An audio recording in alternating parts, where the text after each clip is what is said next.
My dear student, নবম এবং দশম শ্রেণীর ইংলিশ ফর টুডে বইয়ের নতুন আরেকটি গুরুত্বপূর্ণ ক্লাস আপনাদের আবার ওয়েলকাম করছি। আজকে ক্লাসে আমরা ইউনিট নাম্বার 5 থেকে lesson number 1 the ferry boat যে গুরুত্বপূর্ণ পেসেজটি আছে সেটি খুব ভালো করে আয়ত্ত করার চেষ্টা করব। আশা করি আজকের ক্লাসটি করার পরে আপনাদের এই পেসেজ নিয়ে আর কোনো সমস্যা থাকবে না। So enjoy the class. তাহলে আমরা এই অংশে দেখতে পাচ্ছি look at the picture and answer this questions. এখানে তিনটি প্রশ্ন দেওয়া আছে। মূলত প্রথম যে প্রশ্নটি, where can you find this kind of boat, where can you find this kind of boat. দ্বিতীয় নম্বরে যেটি দেওয়া আছে সেটি হলো যে why does the boatman carry passengers across a river. তৃতীয় নম্বরে যেটি দেওয়া আছে সেটি হলো যে why do people use country boat. আপনারা যদি ছবিটির দিকে তাকান এবং হলো যে পেসেজটি যদি খুব ভালো করে পড়েন সেক্ষেত্রে এই তিনটি প্রশ্নের উত্তর সহজে দিতে পারবেন বলে আশা রাখি। মূল পেসেজটা হলো যে এখান থেকে শুরু। Is there anybody here who has ever crossed a river by a country boat. বলা হচ্ছে যে is there anybody here who has ever crossed a river by a country boat. এখানে কি এমন কেউ আছো যে কখনো দেশীয় নৌকার মাধ্যমে হলো যে নদী পার হয়েছ? তাহলে কান্ট্রি বোট মানে হলো যে দেশীয় নৌকা। তারপর যেটি আছে সেটি হলো যে I have teacher said Jamil. তাহলে প্রশ্নটি কে করেছিল? প্রশ্নটি করেছিল টিচার। এখানে উত্তর দিয়েছে জামিল। আই হ্যাভ টিচার, আমি হয়েছি টিচার, শিক্ষক। সেড জামিল, জামিল বলেছে। And I clearly remember what happened in that journey। এবং I clearly remember, আমি হলো যে পরিষ্কারভাবে হলো যে স্মরণ করতে পারি what happened in that journey, কি ঘটেছিল আমার এই যাত্রায়। তাহলে জামিল বলছে যে আমার হলো যে সে যাত্রায় কি ঘটেছিল তা পরিষ্কারভাবে মনে আছে। ক্লিয়ারলি মানে হলো যে পরিষ্কারভাবে বা স্পষ্টভাবে, রিমেম্বার মানে হলো যে মনে রাখা বা স্মরণ করা। Would you please tell us what happened?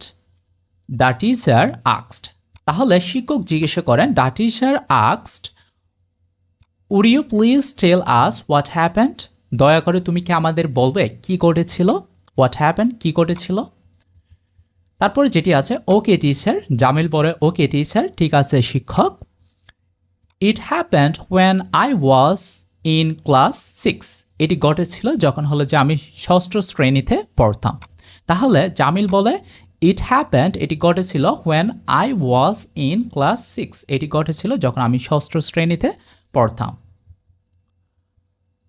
On a weekly বাজার ডে, একটি হলো যে সাপ্তাহিক বাজার দিনে, people were coming back with their shopping bags and Vazquez in hands on shoulders and hats. তাহলে এই যে পিপল ওয়ার কামিং ব্যাক, মানুষরা ফিরে আসছিল, উইথ দেয়ার শপিং ব্যাগস, তাদের শপিং ব্যাগ নিয়ে, বাজারের থলে নিয়ে, অ্যান্ড বাস্কেট, জুড়িগুলো নিয়ে, ইন হ্যান্ড, হাতে, অন শোল্ডার্স, কাঁধে, এবং হলো যে মাথার উপরে। তাহলে উইকলি বাজার মানে হলো যে সাপ্তাহিক বাজার বা সাপ্তাহিক হাট। তারপর হলো যে শোল্ডার্স মানে হলো যে কি কাঁধসমূহ, বাস্কেট মানে হলো যে কি জুড়িগুলো।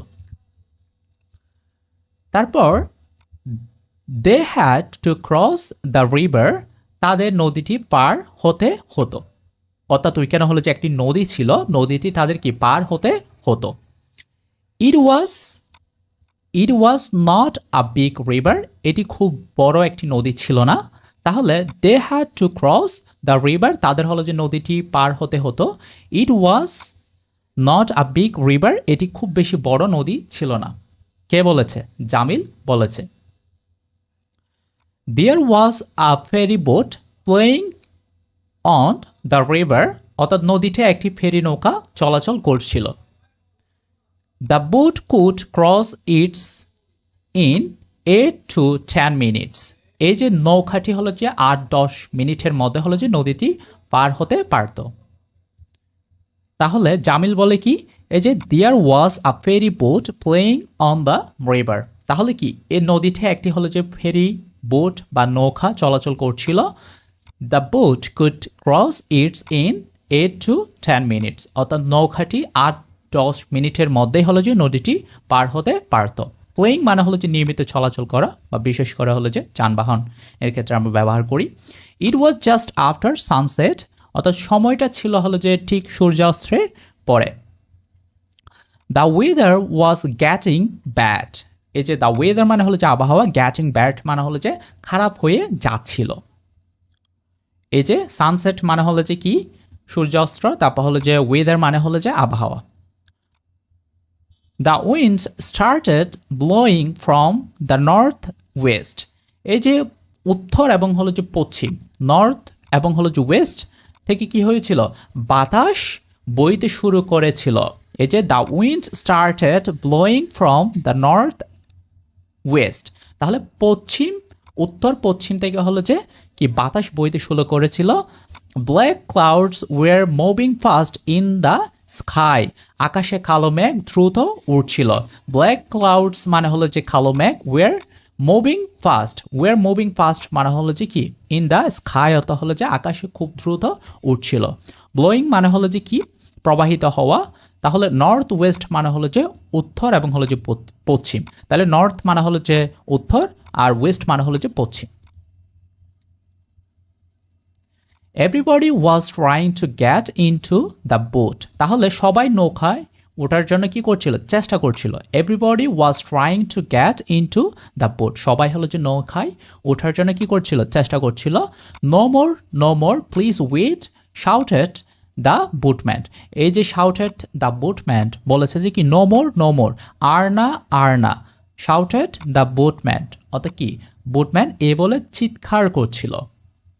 তাহলে প্রত্যেকে হলো যে নৌকায় ওঠার জন্য চেষ্টা করছিল এবং বোটম্যান কি করেছিল নো মোর প্লিজ ওয়েট, আর নয় দয়া করে অপেক্ষা করুন, শাউটেড দ্য বুটম্যান, অর্থাৎ বুটম্যান কি করেছিল চিৎকার করছিল। শাউটেড মানে হলো যে কি করা চিৎকার করছিল বা করা, বোটম্যান অর্থ হলো যে মাঝি। But nobody listened to him, তাহলে কেউ তার কথা শুনল না। What happened then Jamil asked Rumi, তারপর কি রুমি জিজ্ঞেস করে হোয়াট হ্যাপেন্ড দেন, এরপরে কি ঘটেছিল জামিল কে প্রশ্ন করে, রুমি হলো যে প্রশ্ন করে কাকে জামিলকে, হোয়াট হ্যাপেন্ড দেন তারপর কি ঘটেছিল। With too many people on board, অর্থাৎ বোটের মধ্যে হলো যে খুব বেশি মানুষ নিয়ে বা অতিরিক্ত হলো যে যাত্রী নিয়ে। The boat sank in the middle of the river replied Jamil, Jamil উত্তর দিল অতিরিক্ত যাত্রী নেওয়ায় নৌকাটি নদীর মাঝখানে কি ডুবে গেল। এই যে the boat sunk in the middle of the river replied Jamil, তাহলে জামিল কি উত্তর দিল অতিরিক্ত যাত্রী নেওয়ার কারণে বুটটি কি অর্থাৎ নৌকাটি হলো যে নদীর মাঝখানে কি ডুবে গেল। অন বোট মানে হলো যে নৌকা বা হলো যে জাহাজে থাকা, তারপর হলো যে সাঙ্ক অর্থ হলো যে কি ডুবে গিয়েছিল, তারপর হলো যে মিডল অর্থ হলো যে মাঝখানে। Oh no what happened then asked the teacher, তারপর কি করে শিক্ষক জিজ্ঞাসা করলেন, শিক্ষক বললেন oh no what happened then, তারপর কি হলো, কাকে বলেছে জামিলকে বলেছে। তারপর জামিল বলে থ্যাংক গড, আল্লাহকে ধন্যবাদ বা সৃষ্টিকর্তাকে ধন্যবাদ। There were no casualties all the passengers swam to the other side, তাহলে থ্যাংক গড সৃষ্টিকর্তাকে ধন্যবাদ। দেয়ার ওয়ার নো ক্যাজুয়ালিটিস, অর্থাৎ কোনো হতাহতের ঘটনা ঘটেনি। ক্যাজুয়ালিটিস মানে হলো যে হতাহত বা প্রাণহানির ঘটনা। All the passengers swam to the other side, এই যে সকল যাত্রী হলো যে সাঁতার কেটে কি অন্য পারে চলে গিয়েছিল। এই যে অল দ্য প্যাসেঞ্জার্স মানে হলো যে সকল যাত্রী, সোয়াম মতো হলো যে সাঁতার কেটে কি করেছিল অন দ্য আদার সাইড, অর্থাৎ হলো যে কি অন্য একটি হলো যে পারে চলে গিয়েছিল। তাহলে ক্যাজুয়ালিটিস মানে হলো যে হতাহত বা হলো যে প্রাণহানি, তারপর প্যাসেঞ্জার্স মানে হলো যে যাত্রীগণ এবং হলো যে সোয়েম মানে হলো যে সাঁতার কেটেছিল। তারপরে কি দেওয়া আছে, তারপরে যেটি দেওয়া আছে সেটি হলো যে but some of them lost the stuff they were carrying such as oil salt and milk said Jamil, তাহলে জামিল বলল কিন্তু তাদের মধ্যে কেউ কেউ তাদের সাথে থাকা জিনিসপত্র কি হারিয়ে ফেলেছিল, যেমন হলো যে তেল ছিল, অয়েল ছিল, সল্ট ছিল, লবণ, তারপর হলো যে মিল্ক, দুধ ছিল। এই জিনিসগুলো তারা হারিয়ে ফেলেছিল। স্টাফ মানে হলো যে জিনিসপত্র, কেয়ারিং অর্থ হলো যে কি করা, বহন করা। তারপর were you on the boat asked the teacher, শিক্ষক বললেন যে তুমি কি নৌকায় ছিলে। Were you on the boat asked the teacher, তাহলে শিক্ষক জিজ্ঞাসা করেন তুমি কি নৌকার মধ্যে ছিলে, তুমি কি নৌকায় ছিলে। নো টিচার, না শিক্ষক। Seeing the boat over crowded I waited for the next boat replied Jamil.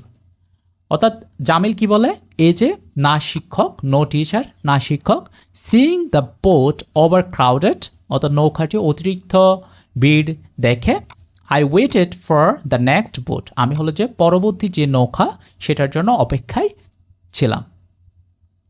Over crowded মানে হলো যে কি অতিরিক্ত কি জনাকীর্ণ অথবা হলো যে ঠাসাঠাসি কি ভিড়। তারপর যেটি আছে you did the right thing Jamil, তুমি সঠিক কাজটি করেছিলে জামিল। শিক্ষক বলেন you did the right thing Jamil, তুমি সঠিক কাজটি করেছিলে জামিল। তার শিক্ষক তাকে বলে। এই ছিল হলো যে আমাদের আজকের বেসিস। আমি চেষ্টা করেছি প্রত্যেকটা শব্দের বাংলা অর্থ বলে দেওয়ার এবং ইংরাজি উচ্চারণ কি হবে সেটি আমি খুব শুদ্ধভাবে বলার চেষ্টা করেছি, এবং আমি প্রত্যেকটা লাইনের বাংলা অর্থ বলে দিয়েছি যাতে আপনাদের এমসিকিউ এবং হলো যে প্রশ্নগুলো সলভ করতে সহজ মনে হয়। আশা করি আজকের ক্লাসটি আপনারা বুঝতে পেরেছেন। পরবর্তীতে আমি চেষ্টা করব আপনাদের ইংলিশ ফর টুডে বইয়ের যে পরবর্তী যে পেসেসগুলো আছে সেগুলো প্রত্যেকটা পেসেস হলো যে আলাদা করে ডিসকাস করার এবং আপনাদের সামনে সহজে উপস্থাপন করার। আশা করি পরবর্তী ক্লাসগুলোতে আমার সাথেই থাকবেন। সো আজকে এতটুকু পর্যন্ত, পরবর্তীতে নতুন কোনো ক্লাস নিয়ে আবারও দেখা হবে। ততক্ষণ পর্যন্ত ভালো থাকবেন, সুস্থ থাকবেন। আসসালামু আলাইকুম।